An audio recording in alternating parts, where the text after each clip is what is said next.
Hi everybody, it's an absolute freezing Melbourne day.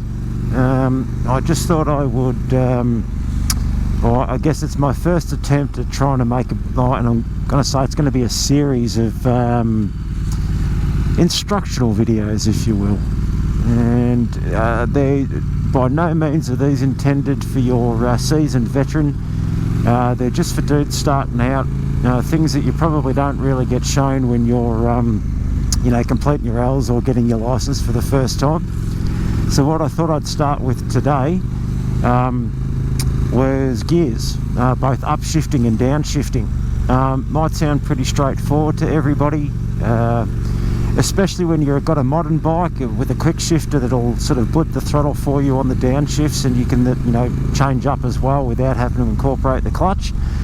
But for those people who don't have one of those bikes and are interested in either, I guess a few more sort of finer points in relation to upshifting, and then want to learn how to blip the throttle to match the revs and downshift, then fingers crossed this might be a video that you're interested in. Right, so I'll talk about upshifting first. Now, again, relatively straightforward. You obviously want to engage the clutch. The left foot's going to, sit under, or depending on what gear you're in, work the gear selector, and then obviously your right hand's going to deal with the throttle. What you want to try to attempt to do when you're upshifting, to try and make that shift a little bit smoother, put a little bit less strain on the clutch, on your chain, all the drive components of your bike.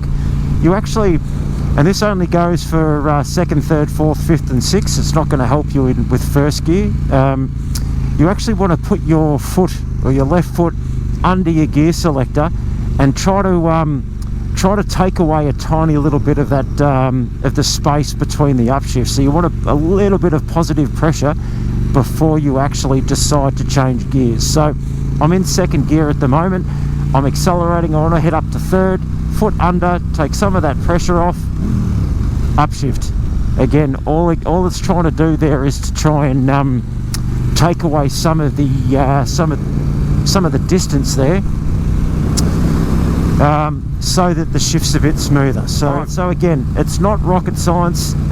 It might not actually affect, depending on how new your bike is again as well, but just to brush over that again, I want to put my left foot under the gear selector, apply a little bit of positive pressure upwards. I don't want to knock it into that gear, and then all I want to do, as you normally would, engage the clutch, upshift and move away. And obviously I'm trying to release the throttle a little bit, and all that's going to do for you is hopefully alleviate some of that clunkiness that you can find in some bikes when you're shifting up gears, probably especially at slow speeds. So again, second gear, left foot, positive pressure, upper gear, same thing, accelerate, pressure and up, and all it does is make that shift smooth.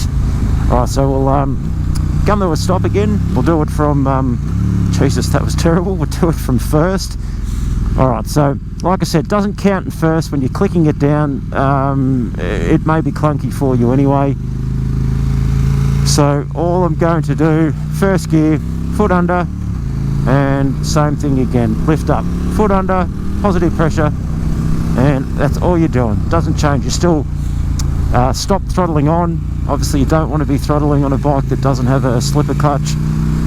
So second gear, foot under and up, just to help make that that transition to the next gear a little bit smoother. Now the next one that I'm been talking to a mate of mine who's just recently got his license. Again, something that I really feel like they should probably try and teach you when you're actually getting your learners, only because again, if you're riding an older bike that it doesn't have the ability to, or a quick shifter up or down, doesn't have a slipper clutch, then if you go and try and change down or downshift while the revs are too high on the bike, obviously that's going to send a large amount of compression to the rear wheel, and the chances are that you're going to lock up that rear wheel, and unless you engage the clutch quick enough, especially for the more inexperienced rider, it could end up in some sort of crash on your behalf. So what I'm actually trying to do I guess the mechanics of this, I'm still engaging the clutch, but as I do that, I want to downshift, obviously with your left foot, and then I want to blip the throttle and release the clutch. All right, so we're going to go through that again. So I would clutch in, downshift, blip, out. Clutch in, downshift, blip, out. Now obviously I'm going through this in a and I'm not actually moving, so I can't engage a gear, or if I flick the clutch out in first, I'm probably going to fall off. What this all, even though I'm showing you or breaking it down into 3 stages, this should be one movement, and it should all happen within about a second of each other. So again, clutch in, downshift, blip the throttle, out with the clutch. I don't want to linger releasing the clutch. I really just want to let it go.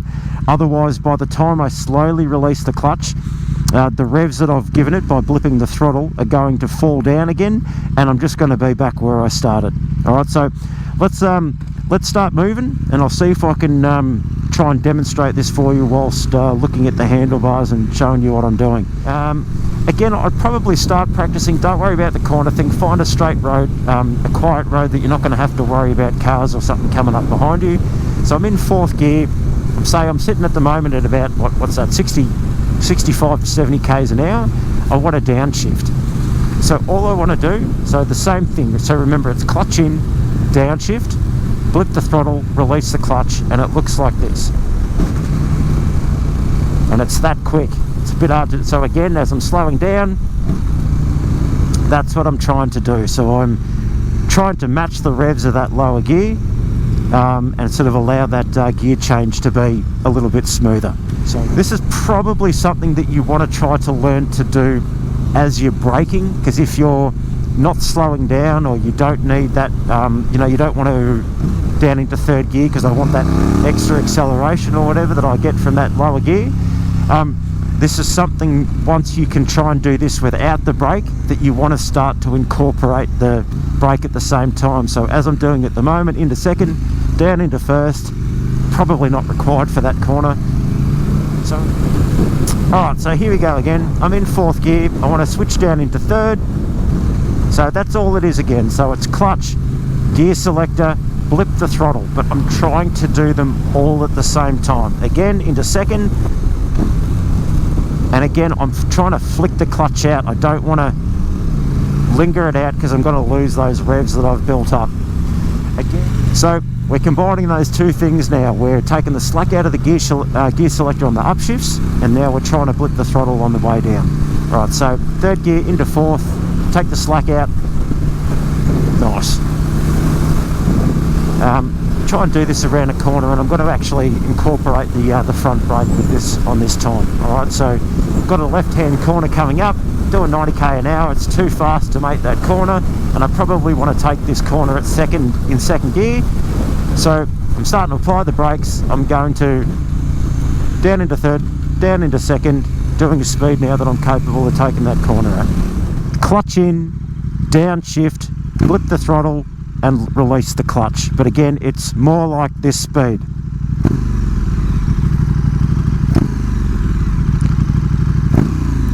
So as that clutch comes in, I'm downshifting at the same time. It's that. All right. So even if maybe a way to practice might even just be trying to get the rhythm correct with these 2 hands. So clutch and throttle, clutch and throttle, clutch and throttle, clutch and throttle. But then as you want to sort of progress, as that clutch comes in, select that lower gear and then let the clutch go. Hope that makes some sense. Alright, if I ever get the opportunity to go through this set of lights, we'll go through this again. Alright, anyway, we're going to go straight ahead here because I somehow feel this is never going to happen. Alright, so again, upshifting, take the slack out. Take the slack out. Nice smooth gear change.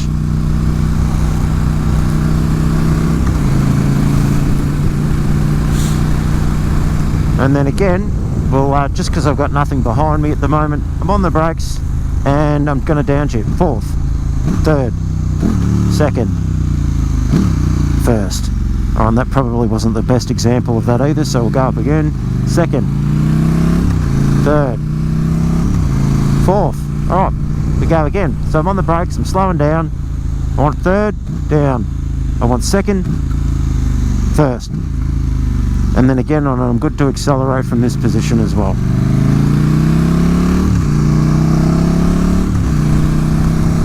And I actually hope you can see the hands happening in this. Anyway, guys, thanks very much for watching. I hope this was some help to you. If it is, you know, the whole YouTube, give it a thumbs up, subscribe if you like. I'm going to try and make a whole series of these, but let's I'll see how this first one goes first. Thanks very much for watching, and until next time, take care.